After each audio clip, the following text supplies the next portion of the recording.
Hi everyone, welcome to Mobile DevOps is a Thing. In this episode, we'll talk about remote work, some tips and tricks about remaining efficient while working from home, and the state of mobile DevOps around the world. My name is Nora Bezi. I'm here today with Ákos Hantos. Hi. Hi, Ákos. And today's special guest is Joe Birch. Hi, great to see you. How are you, Joe? Yeah, I'm doing good, thank you. Given this current situation, just laying low and keeping busy. This remote working situation is not such a big difference for you, right? Because you've been working remotely for ages. Yeah, I think it's almost 4 years now actually being remote. So yeah, for me, the actual working aspect isn't too different.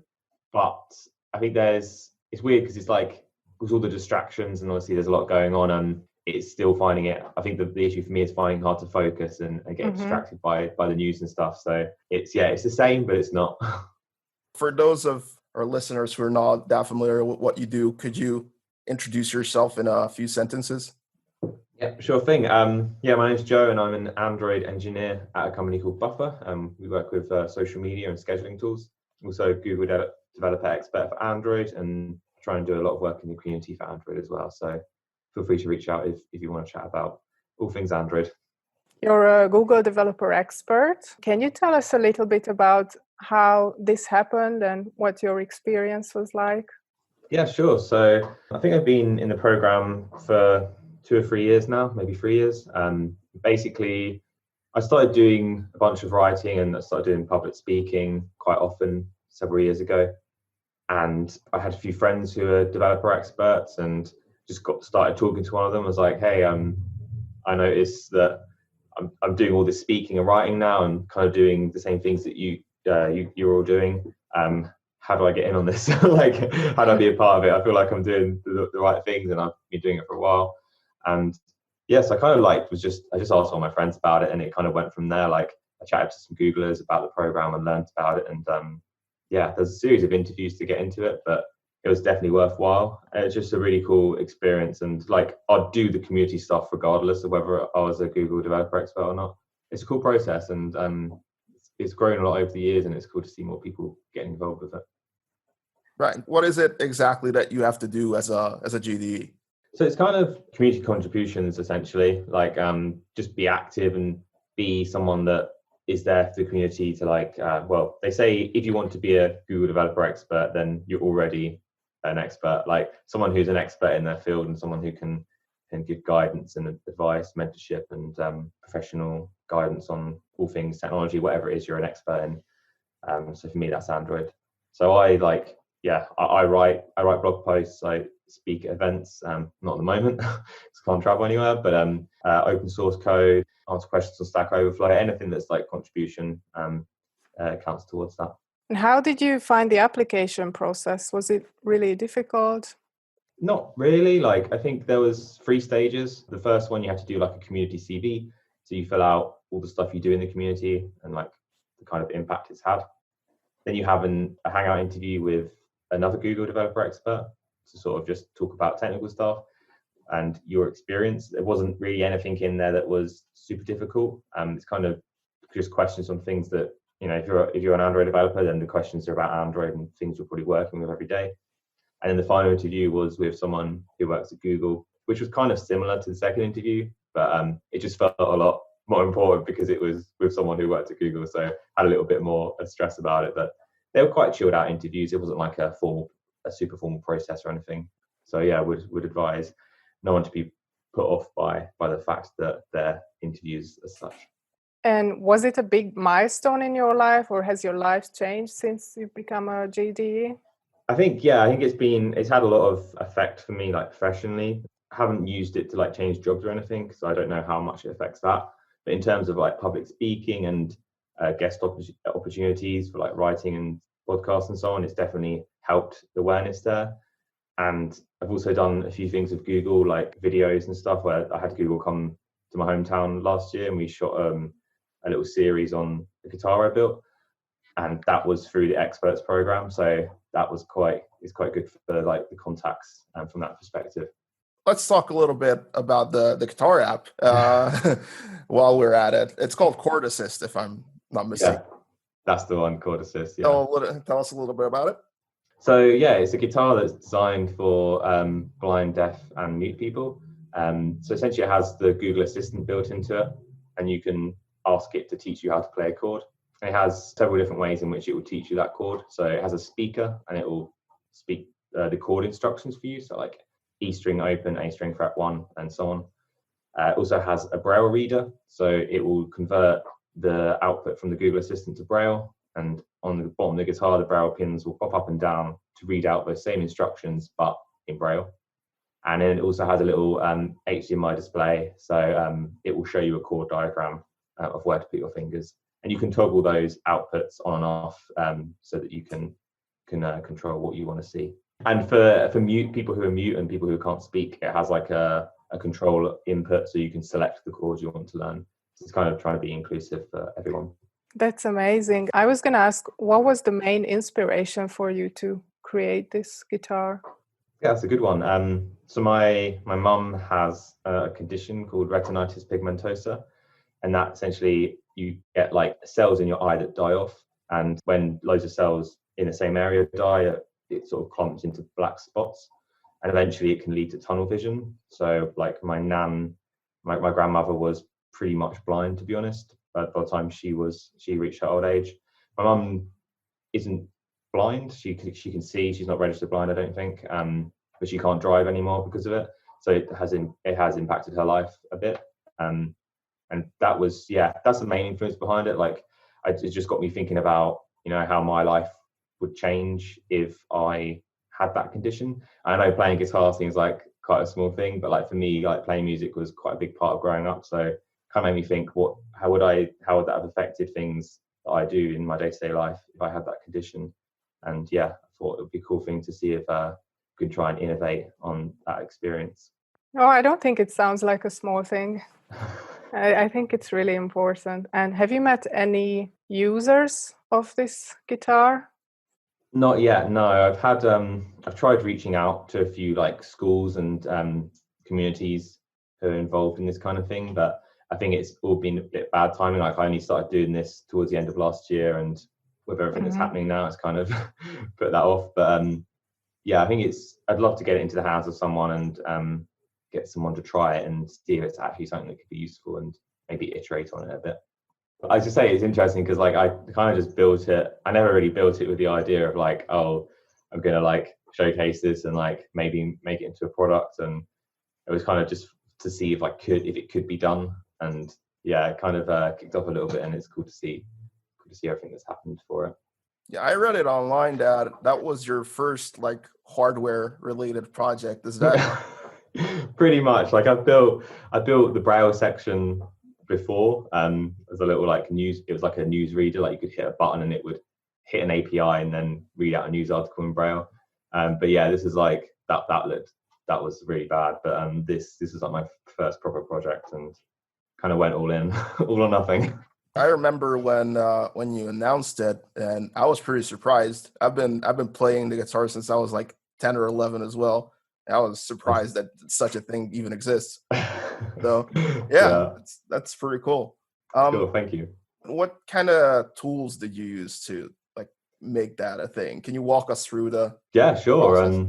There's tools as in technology tools or physical tools. You can do both. Yeah, sure. So the guitar, actually, when it comes to the guitar itself, cutting all the holes and stuff, the main thing with that was a Dremel, like a little handheld saw. Probably wasn't the best way of using it, and it was pretty quite dangerous, but managed to cut the holes okay.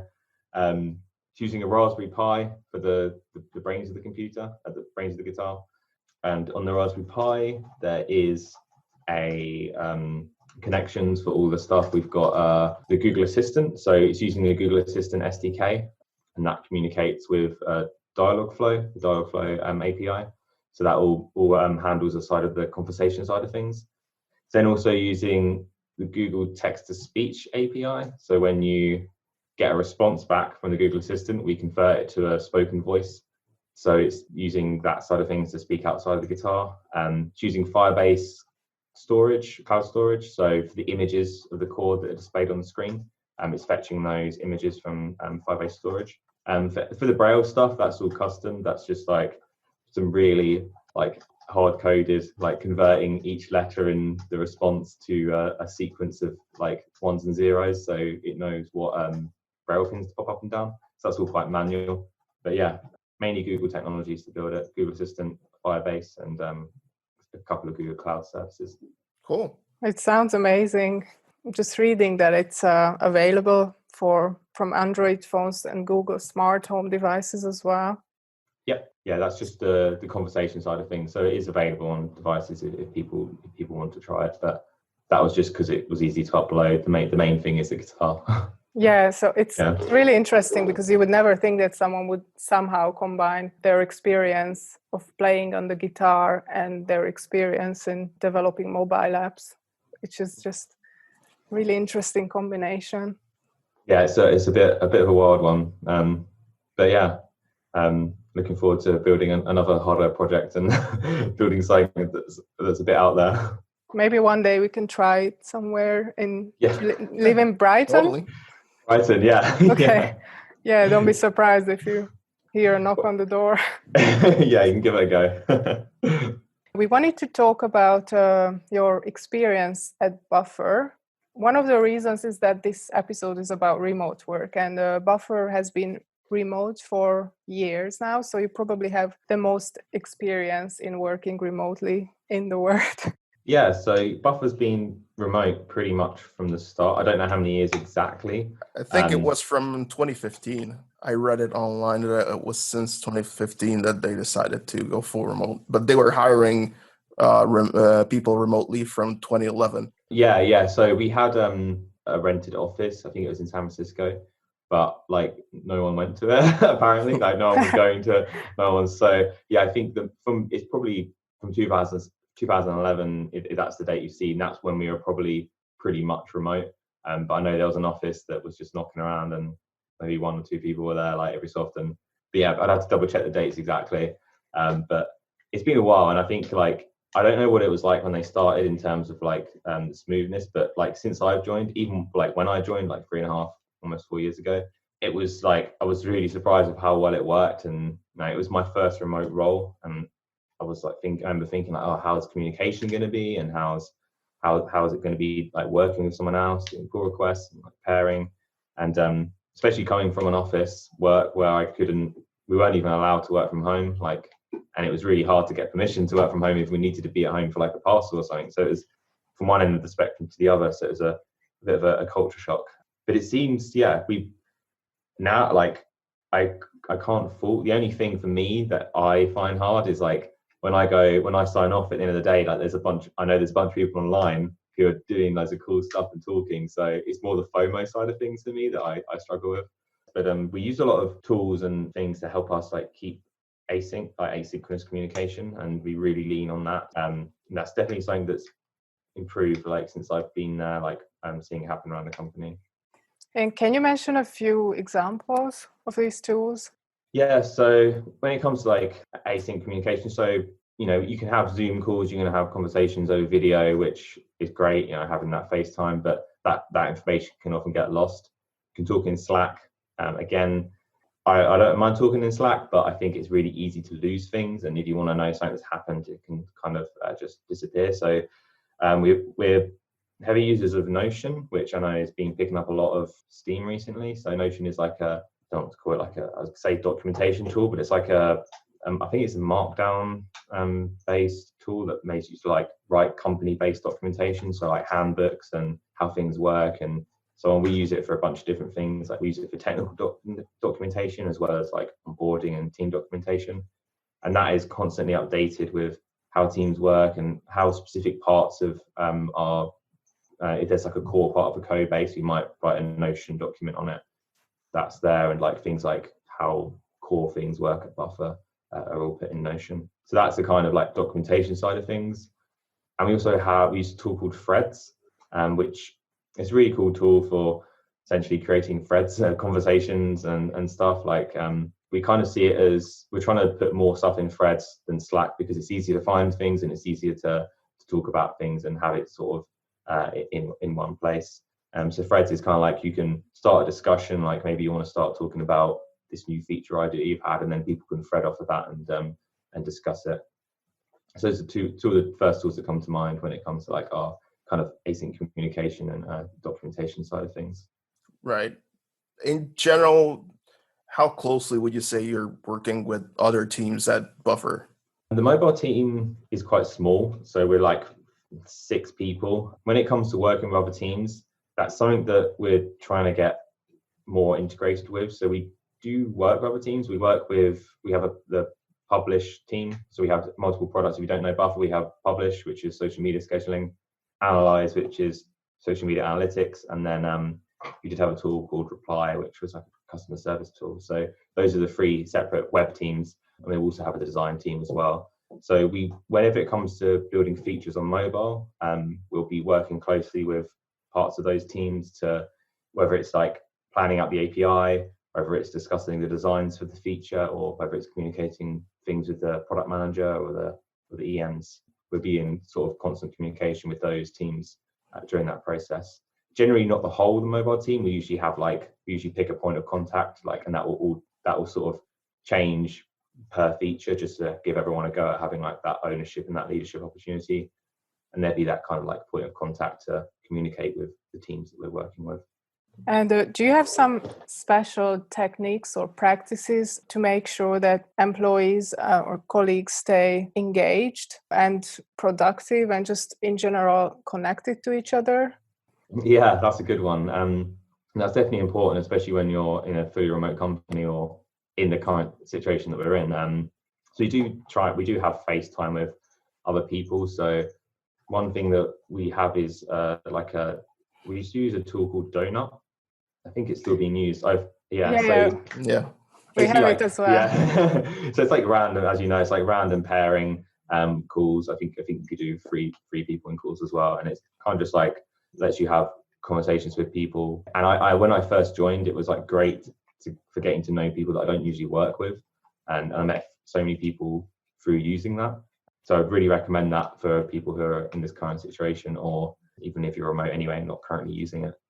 We do have I don't feel like I have too many calls, but we do have a bunch of different calls that we can have be signed up for. So at Buffer, we have this thing called masterminds.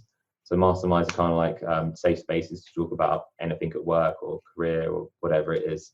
And it's that you're often paired with someone for a longer period of time, with someone who isn't in your direct day-to-day work. So I'm paired with someone from the advocacy team at Buffer, the customer advocate, and we have a call once every other week. We just talk about, let's have that safe space to have conversations. And for me, that's quite nice because I get to talk to someone I don't usually talk to, and we spend half the call talking about random stuff, and then the other half talking about mastermind specific things. We have a team weekly sync, which we don't have daily stand-ups, just to allow people to have that heads down time and not trying to deal with things. We use, one thing I didn't mention actually is for async stuff is, I don't know if you've heard of Loom, because I think FaceTime is important in seeing people's faces and seeing people in the flesh is quite important in remote work. And there's a tool called Loom, which for Mac, we have it on Mac, and it basically lets you record your screen or your webcam for short periods of time, and you can basically send a link and put it in Slack, and it will unfurl it and do a little video. So sometimes if we want to talk to someone and have an async communication session, we can record a little video talking and send them back and forth, and that's a nice way of having a little bit of FaceTime. Yeah, sounds really cool. I actually haven't heard of it, so we should. Yeah, me neither, but we should recommend it. Yeah, well, the thing is that one of the things that companies are currently struggling with in the pandemic situation right now is maintaining social interaction, right? But it sounds like that you have a pretty nice culture built out for that, for keeping it in touch with people. Yeah, it's nice. I think it's an important thing to be aware of and make sure people are getting the contact they need. And all these things are optional. If you don't want to have a mastermind, if you don't want to have donut calls, you don't have to join it. So because not everyone wants it to be forced on, but yeah, it's good to have the option there if you want it. Right. Another thing that people are struggling with right now is actually onboarding new people. But I guess you've been onboarding everyone remotely for years. So how has that been? Do people have trouble easing into that kind of situation usually?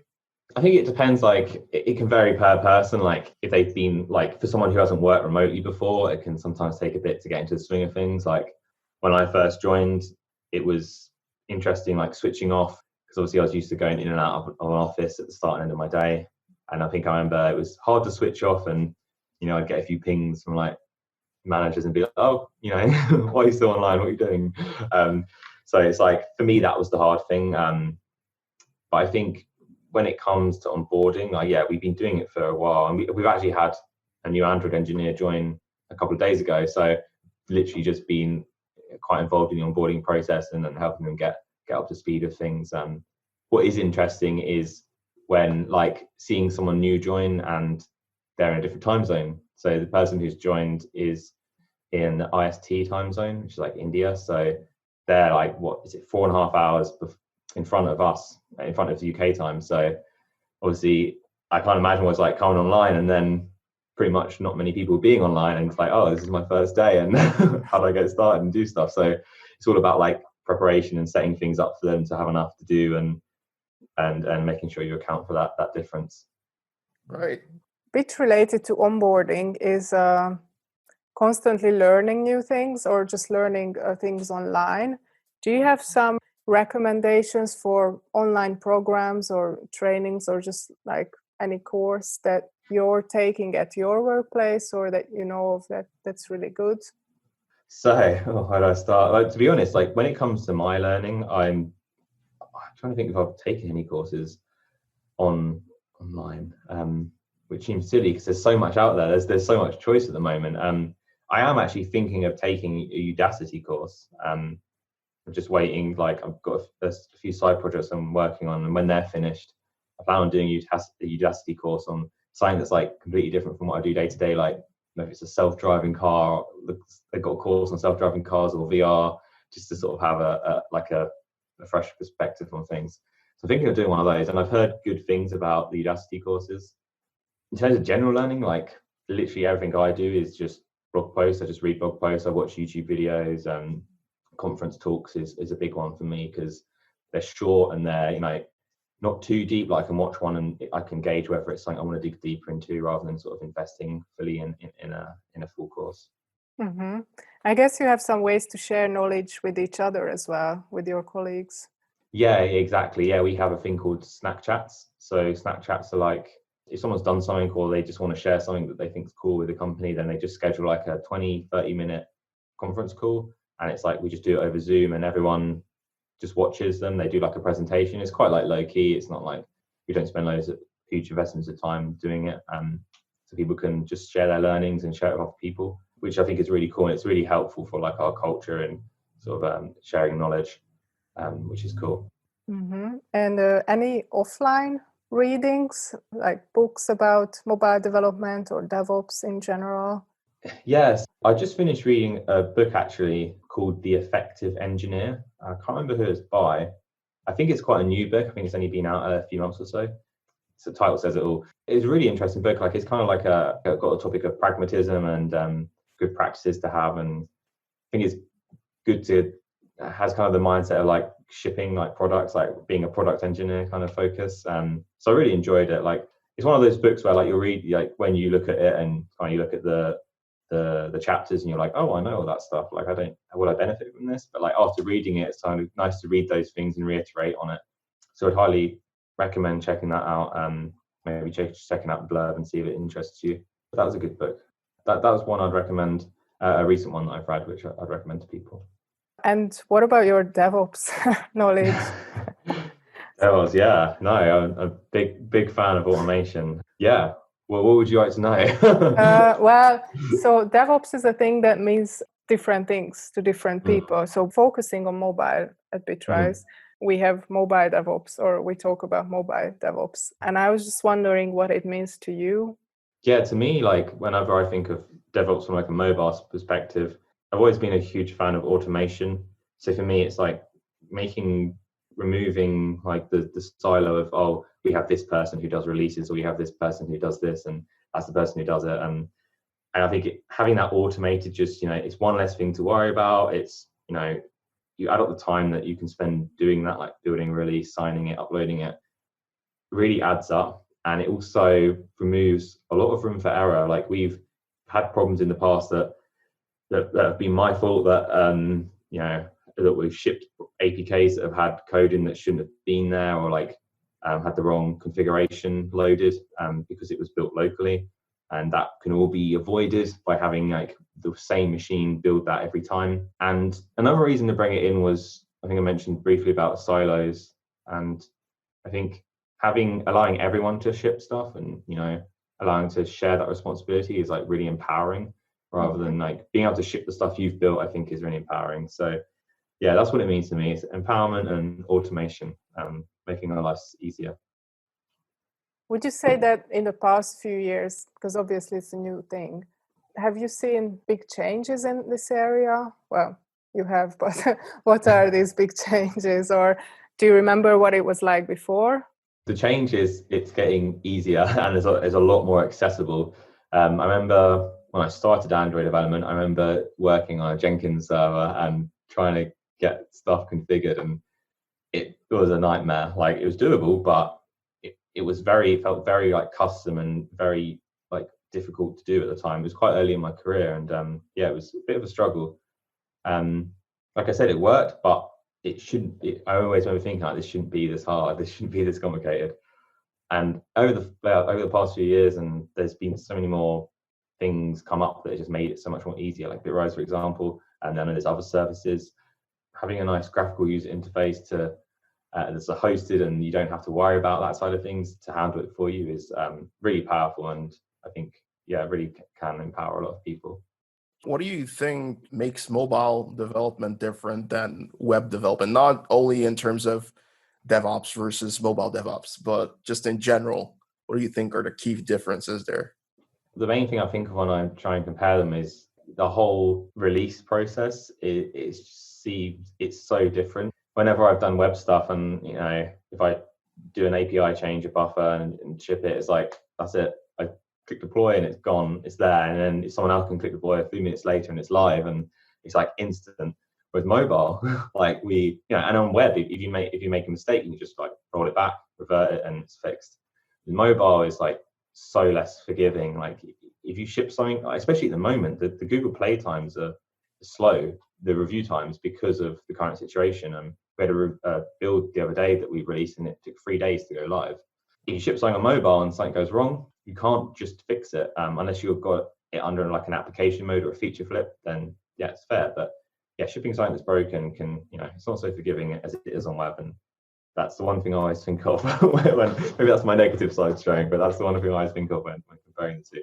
Right. Fair enough. What do you think is like the biggest misconception when it comes to mobile development? That's a good one. I'm not sure. The biggest misconception, I think, I'm kind of in my head. The first thing that came to mind is like the whole like native implementations of things and how things work when it comes to like design and interactions. I think there's a lot of attention that's needed to that kind of thing. Like Android users are so used to doing things a certain way or interacting with things a certain way, and that can differ on iOS. And I think that can often be overlooked when it comes to building things, or if someone who isn't so familiar with mobile. I don't think that it's not as common now, but I remember like throughout my career, that's definitely been a thing that's come up more with designs and so on, and having to be aware of that. But I think that's because there's multiple mobile platforms, whereas when it comes to web, we can have different design systems, but it's kind of just one platform. A lot of companies use generic CI/CD solutions for their mobile apps as well. Do you think that using a mobile-specific solution can make all the difference? What was an obvious question? A little bit of chilling. That's fine. You can say no. I think using a mobile specific solution, I think if it's tailored for your needs, I think that makes the tool's going to be probably, I want to say, better and probably easy to use. I think Jenkins can, I don't mean to single out Jenkins, I've got nothing wrong with it, but Jenkins can be used for a lot of things, but that always made me think that's maybe why it's a bit more trickier to do things, because it's trying to do everything. But having a tool that focuses in one area and does one thing, and that's what they focus on, you're more likely to get better features and better support around those things, because that's a speciality, kind of like a specialist over a generalist. Mm-hmm. And do you think that there are special challenges on the Android platform? Yeah, I think with Android, the one thing that always got us when we were getting started with CI at Buffer was like the user interface testing kind of things, like automated UI tests, which I think is a common thing that pops up people, just because they're not the quickest, and like you kind of want to have a good coverage, like good test suite to test on, but it can be expensive if you're using real devices. It can be, sometimes they're flaky, or sometimes they take a long time, and you want to, on Android, fragmentation, some people say it's getting better. There's still a lot of Android versions that we have to support at Buffer. We support down to 5, and that's probably not going to change anytime soon. That's Lollipop, right up to API, is it 10 now, or 11? And needing to support all that and being able to run our tests on those can take a while. A bit more fragmented than iOS is. So I know that's like a classic argument, but when it comes to like the UI testing side of things, that can be quite cumbersome. Mm-hmm. Right. Were you ever in a situation where you had a process that was kind of set in stone and would probably have worked for like web development, but it turned out that it wasn't quite right for mobile? So like a process we had on web that we wanted on mobile, that was trying to be put on mobile? No, just the process that you were using before, for example, this Jenkins thing. It was kind of set in stone, but you had to make huge changes to your processes because it just didn't work anymore, something like this. I have a case where we previously, before Bitrise, we were using Bodybuild, and we were heavily invested in that, and we had all our stuff running on there. It was working well, and no complaints. And then Apple bought them. So we had this complaint before. I remember that rocked the boat a bit, because we had, CI. I know I said CI is, not as complicated to set up these days as it was, but it's still, you can invest a lot of time getting things right and getting things working just how you want and having all your workflows in place. And then when you have to change it, it's a lot of time investment, especially for small teams. So that was our thing that was set in stone. And obviously you invest that time and you think, oh, this is going to be like this probably for some time, hopefully. And then it wasn't. We had to redo our workflows and switch everything up. Thankfully, it wasn't too difficult using Bitrise, but it's still time investment and engineering time that had to go into that to get it all working, especially because we had specific things that we wanted in workflows. Mm-hmm. Is it mostly you who oversees these processes, or who makes the decisions, or is it the team together? Yeah, it's kind of a collective decision. I'm the one who worked on the Bitrise flows mainly on Android, helped out with the iOS side of things a bit as well. But it's a collective decision, because the aim is that anyone could interact with those tools, and we want everyone to sort of oversee things and be involved. So having that sort of collective voice, I think, is important when deciding what tools we use and what we're using them for. So you don't have a specific DevOps engineer who's doing all this?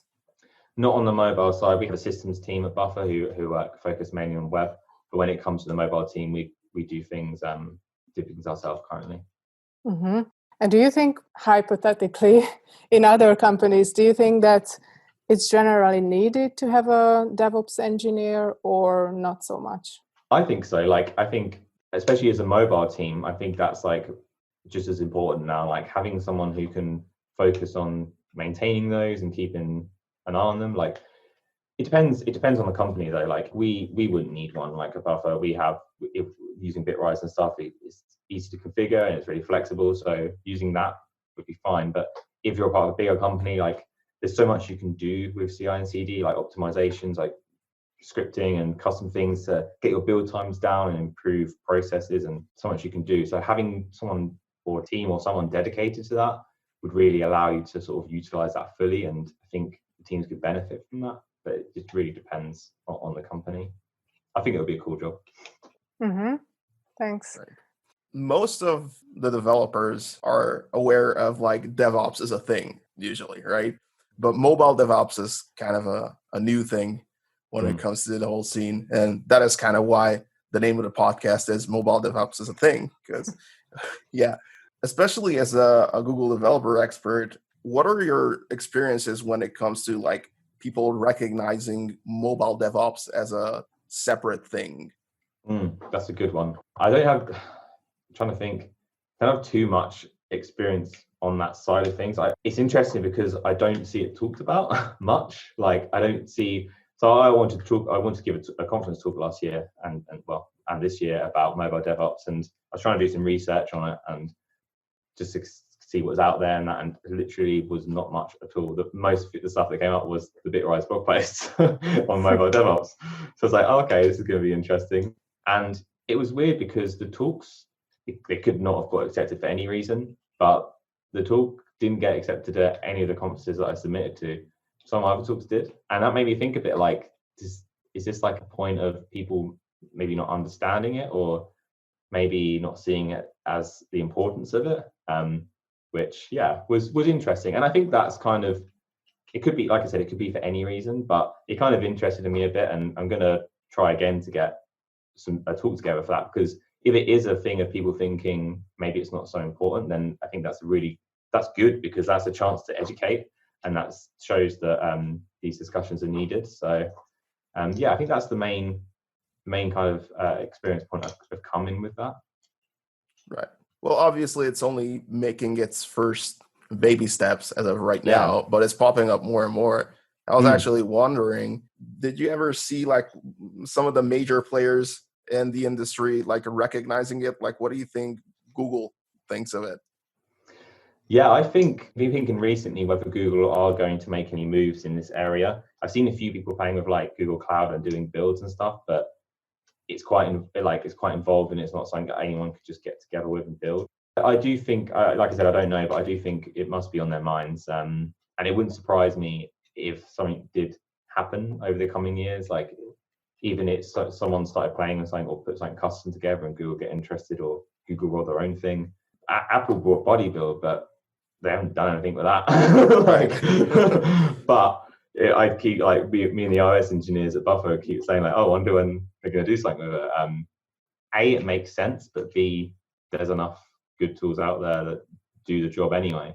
But yeah, I'd be interested to know what they do think of it, and if they see it as an importance. It's really interesting that you said that people weren't so interested in this topic.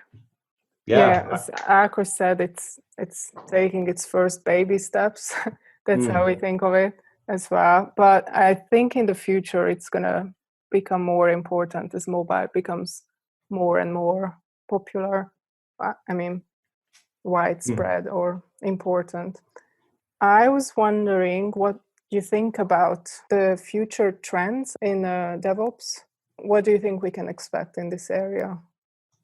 The future of DevOps and mobile, I think community is going to play a big part in this. One thing that I keep meaning to do this as well is creating our own like workflow steps and sharing more, and like building. We use some custom things at Buffer, like for reducing our build times and like only running certain tests when certain modules are changed. That's something that I keep meaning to make into a step and allow other people to use it. And I think that is a good chance to like influence other members of the community to do the same thing. Because I know other people who are making custom things, but quite confined into their company, and being able to share that can sort of really show the power of mobile DevOps and what we can automate. When I first sort of using Bitrise or other tools, I was like, oh, cool, we can run checks on our pull requests. But now we're quite heavily invested. We're doing automated releases, we're doing nightly builds, and like I said, we've got some custom scripting, and some of this stuff I'd never even thought about or never even thought was possible. So I think it's like kind of like I think the education side of things and the community is going to be super important in really showing what you can do and what you can make easier with DevOps. So you obviously saved a lot of time. Did it help you focus more on user experience and keeping up with user feedback? Yeah, like being able to see, I think that one of the big things is like, running tests and running UI tests, unit tests, like being able to catch those and stop those things getting to our users before the build goes out and before we have to wait another day until we can get that fix out. I think is one of the biggest, like, makes you feel super like relieved and really good and like removes any stress there. Being able to deliver quickly, like whenever we have a beta track, we have about 5,000 people in our beta track, I think it is, and just being out whenever we're making changes on our beta branch, we're just constantly like we can update our beta track and get catch instant if it's bugs, crashes, or if we have beta feedback like right away without having to go for our production channels is really powerful. What about monitoring? Do you use any monitoring tools for your apps? We don't actually. It has come up a couple of times, but it's not a focus for us right now. I know on our web teams we use things like Datadog to keep an eye on like downtime and other things and performance. I'd love to have that on mobile to be able to just measure stuff. A, because I like seeing data and I like seeing that kind of stuff. But B, I think it would be interesting just to see that stuff and like, because unless you're tracking something, you don't know what things are like. For all we know, we could have performance dips here and there on certain screens, and we could be completely unaware of that. So I think if you track it, you can find those things out. So I think that could be quite powerful. Looping back a little bit to education, if I'm not mistaken, you also teach software development, right? Yes. What is it Caster.io? Yeah. So yeah, I do screencast at Caster.io. I've got a couple of courses on there. It's super fun to make. It takes a bit of time, but it's really rewarding seeing people, meeting people, like saying they've taken the course and it's helping them do this and that. So when you're doing it, how much do you usually emphasize the importance of DevOps and DevOps practices? So that's a good question. To date, I haven't. Okay. But I think that would be, even if it's a course on DevOps or something that does emphasize that, even like I think that would be super cool to do actually. Because like I said, it is about educating people and showing them the thing. People want to see what it can do for them. It's one thing showing someone how to set it up, but showing them, the results and how it fits into specific workflows, I think it could be really powerful.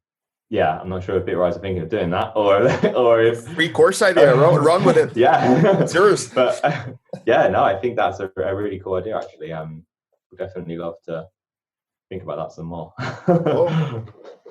One of the questions we ask every time from all the guests, in IT jobs, it's a bit difficult to explain what you do to your parents or your relatives. So how do you describe your job to your parents?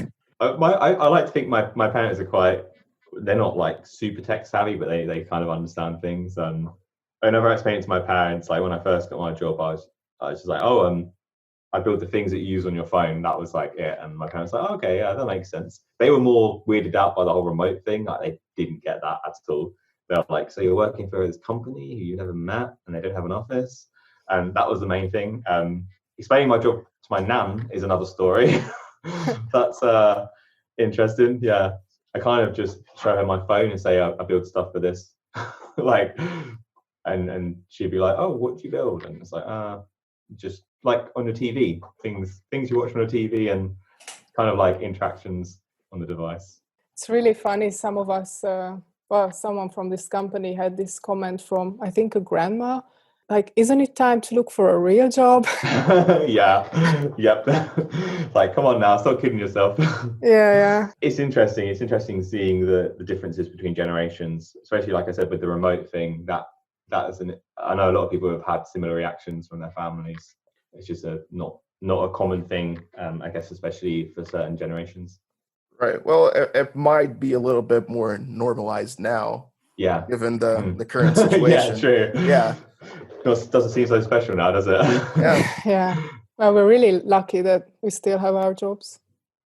Yeah, I keep saying I feel like in this kind of bit of a bubble, like in the tech world, like I feel I'm really, really grateful that I have my job, but at the same time, it feels a bit like shut off to what's happening for other people. Yeah. I was going to ask if you have any advice for newcomers in the mobile development world. Yeah. How to get started, what to learn, what to focus on.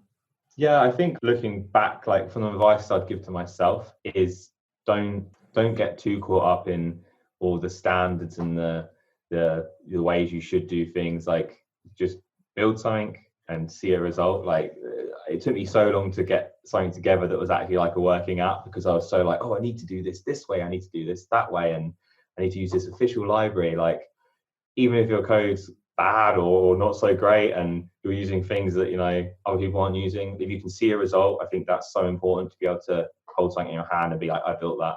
And then, you know, once you've got the basics together, then focus on the standards and the proper libraries. And definitely something that, if I was to look back, that's definitely some advice I'd give to myself. So maybe that will help other people. Mm-hmm. And some extra piece of advice for people who are suddenly working remotely? Yeah, I think at the moment, the important thing is this isn't a normal time. Like even people who are working remotely are finding it hard. But even people who have been working remotely for years are finding it hard. I'm finding it hard. I know other people who are finding it really hard, just because the world is not in a normal time right now. So if you're struggling, like it's not like that is normal right now. Some things I've done when always working remotely is make sure I'm taking breaks. Like it's easy to just sit on your computer for ages and, you know, you're talking to people and you're doing work. Like get up, go downstairs, like make a cup of tea or go in your garden for a few minutes, or just take some time out and, you know, just make sure you're getting away from the screen every now and then and stretching your legs. Mm-hmm. And if you can stand up and work, stand up. Yeah, lucky you have a garden. I don't have any. Yeah. I can go outside to the street, but that's all. Yeah. I guess it's better than nothing. Yeah. So you kind of already answered this question when you said that you wanted to give a talk about mobile DevOps. But to sum everything up that we talked about, do you think that mobile requires or needs its own DevOps? Separate to web, ideally, I would say, I think because mobile is quite different from web, it's a different experience, it's a different skill set. And I think understanding that can be quite important, whether that's a case of having someone who's dedicated or whether it's a case of educating a DevOps engineer on the mobile side of things. I think both could work. Because you might not know how to build mobile apps, but knowing how they work and knowing like the release times and the review process and all that is quite important to that process. So I don't have experience with that, but I would say personally, I think I would work, whether it's someone dedicated or whether it's someone who's been educated in that area, who is already a DevOps engineer. Right. Well, obviously, not a lot of companies are ready for, you know, just that just yet. But I mean, understanding the differences and the challenges that come with like mobile development is still a very important thing. So, yeah. Yeah.